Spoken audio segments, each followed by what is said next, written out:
Welcome to the ongoing discussion of translation quality.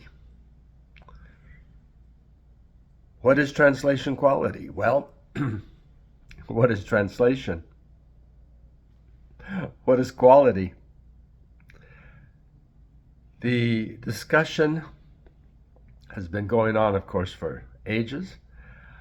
I entered the discussion back in the early years of the 2010s, and by 2014, I had encouraged a group of my colleagues to get together and write an article about translation quality. It was published in a peer-reviewed journal, Tradumatica, which some of you may have heard of, an open access journal from Spain.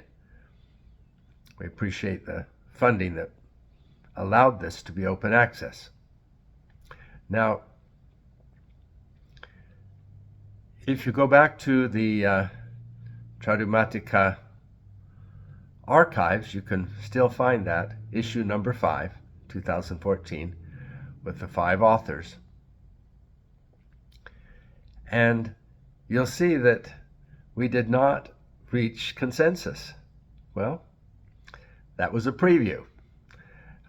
Here, this painting behind me, here, I'll move over a second so you can see it. I feel is an appropriate image of the 3 components: translation, quality, and translation quality, and translation quality that are discussed in this 3-part article.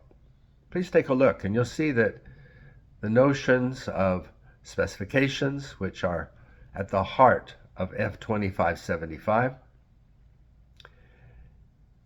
the general ASTM translation standard, are prominent in this article series. Also, there's even a mention of service levels, which has come back. There's no explicit mention of grades. That started a few years later, around 2016,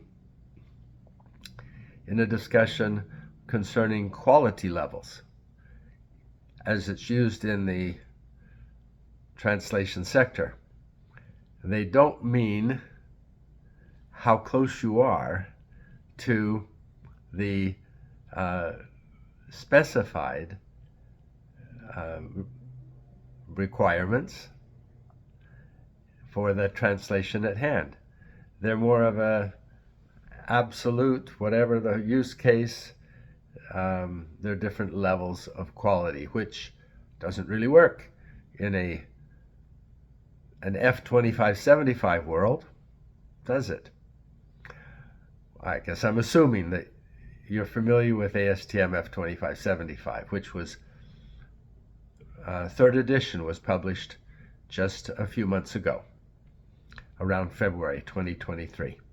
Well, this discussion of grades of translation, translation specifications, the notion of quality was ongoing still at the time of publication, so we put in a mechanism to allow the discussion to continue between now and the next edition of F2575 and the publication of the 2 sister standards, namely the holistic translation standard and the analytic translation standard, both of which will be discussed in the ASTM meeting, and you can find out about them on the ASTM website. Well, where are we at this point? Grades of translation strictly focused on the product have received a a positive response for many people, but others have thoughtfully found it to be too narrow and want to expand to service levels and incorporate the notion of grades of translation. Others have pointed out that the word grade in general language is highly ambiguous and have requested a different word, even though the term grade is well established in ISO standards. So what I offer you today is an invitation to look at the current state of discussion about translation service levels. These service levels are described in a web page on the Tranquality website. That's tranquality.info. Don't go to tranquality.org, which looks interesting, but it's a personal coach and a way to schedule time with her. Sessions start at about $1,000. And so I don't know exactly what she presents, but it must be pretty good. And but we do invite you to go to the tranquality.info website and look at the blog entry, which will lead you to a discussion about service levels and consumer labels, and allow you to make comments. Now, I'm not as good looking as the personal coach on tranquality.org, but tranquality.info is free, so make your choice. Now, that was a bit of Hoosier humor. Now, here we go. I mentioned labels. What's this labels business? Well, I thought about labels, consumer labels, a couple of years ago, when Eleanor Cornelius and I did a webinar, a panel discussion at the ASLING Translating and the Computer Conference about use cases for raw machine translation, which was intended to contrast them with use cases for human translation. Now, all of this has led, in my mind, to a crossover from the working document for not holistic but analytic translation quality evaluation, which is generally known as MQM,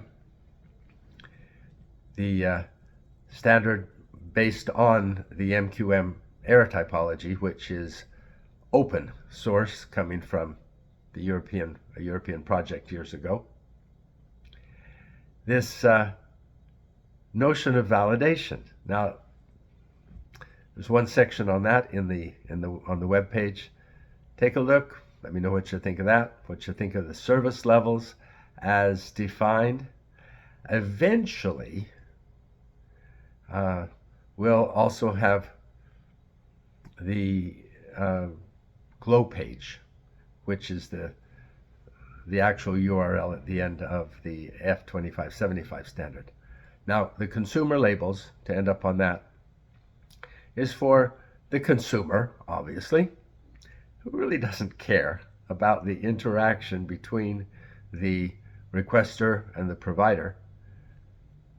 They just want to know whether to trust the translation that they are looking at.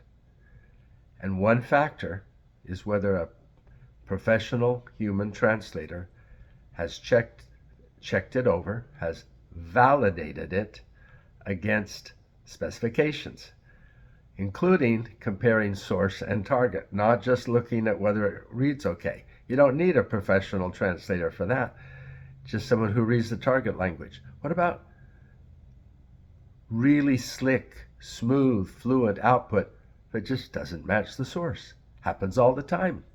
with neural-machine translation. Where do we go? How do we avoid that? Well, I'm a big proponent of human validation by a professional translator. But maybe that's not something that you're concerned about. Hope you are.